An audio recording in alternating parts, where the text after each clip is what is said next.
Áudio 11 do livro Cristo, a essência de tudo o que é espiritual, de Watchman Nee. Capítulo 3, parte 3. Cristo é o pão da vida.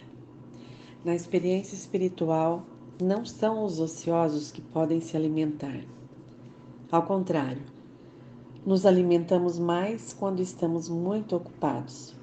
Alimentamos-nos enquanto estamos intensamente engajados no trabalho. Se estamos andando na vontade de Deus, quanto mais ocupados estivermos, tanto mais nos alimentaremos. E por isso não nos esgotaremos nem nos sentiremos vazios pelo muito trabalho. Creio que muitos cristãos podem testemunhar acerca dessa verdade. Suponha, por exemplo, que você fosse falar com outra pessoa e, mesmo falando com grande ardor, percebesse que o Senhor não está operando em você.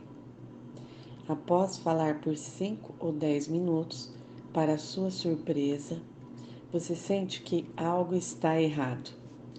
Não tarda muito e você muda o rumo da conversa, pois sente que não pode prosseguir. Finalmente, ao ir embora, sente-se vazio. Não havia nada de errado com suas palavras ou atitude. Você tentou dar o melhor de si para ajudar aquela pessoa. Mas, estranhamente, você foi ficando cada vez mais vazio à medida que falava. Ao ir embora, sente como se houvesse cometido um grande pecado.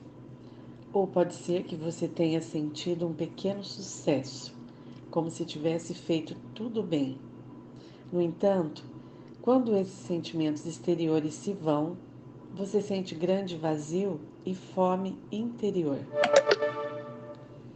Quão verdadeiro é que, ao agir por conta própria, mesmo sendo um pouco bem-sucedido, você acaba se sentindo como um balão furado. Você já se sentiu como se tivesse perdido o fôlego? Se caminharmos seguindo nossas próprias ideias, ao invés de seguirmos ao Senhor com temor e tremor, por melhores que sejam as nossas intenções, terminaremos perdendo fôlego sem eficácia espiritual.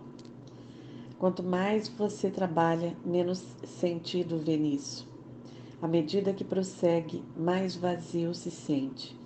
Nessa situação, você se sente ainda pior se receber algum elogio. Chegará a se odiar. Isso apenas demonstra que esse trabalho não produz alimento, uma vez que você não se satisfaz. Aqueles que sabem o que é alimento encontram satisfação no Senhor, porque Cristo é o pão da vida. Ele somente pode trazer satisfação. Se no seu trabalho não puder tocar a Cristo, você se sentirá vazio. Mas se o tocar, tocará vida e realidade espiritual. Estando ocupado ou não, será capaz de dizer: graças a Deus, tenho comida para comer, pois o Senhor é meu pão. Será que você pode ver que a resposta para o problema não está em condutas exteriores, tais como aonde ir, ou o que fazer, ou que mensagem pregar, ou até mesmo quanto tempo gastar em retiros espirituais, mas em tocar o Senhor interiormente? Todo aquele que o toca obtém satisfação. Alguns cristãos dirão: já que o Senhor não me chamou para pregar ou trabalhar, como posso ser satisfeito? Os pregadores e obreiros é que têm oportunidade de serem alimentados, mas a maioria das pessoas, como eu, vivem famintas. Graças a Deus, porque essas pessoas não precisam viver famintas, porque basta que elas prestem um pequeno serviço, como falar com outros por 10 ou 20 minutos, e terão se desencumbido de um fardo e se sentirão satisfeitas interiormente. Se tão somente o que elas fizeram veio do Senhor e foi feito pelo seu poder. Foi o Senhor quem deu o encargo e elas apenas o liberaram.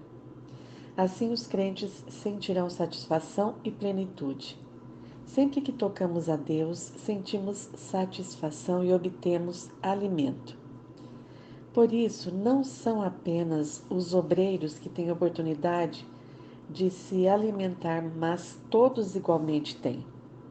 Assim como diariamente podemos comer, diariamente também podemos ser enchidos. Cristo é nossa comida, e se o tocarmos, teremos alimento.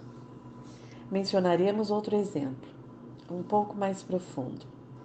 Frequentemente fazemos obras que julgamos serem boas e espirituais, sem conhecer a mente do Senhor, e depois sentimos-nos vazios. Somente quando seguimos o Senhor é que temos satisfação. Certa vez um irmão percebeu que o outro irmão estava se desviando. Vez por outra, ele sentia que devia falar com aquele irmão de forma direta que o caminho que estava seguindo não era o da edificação, e sim o da corrupção.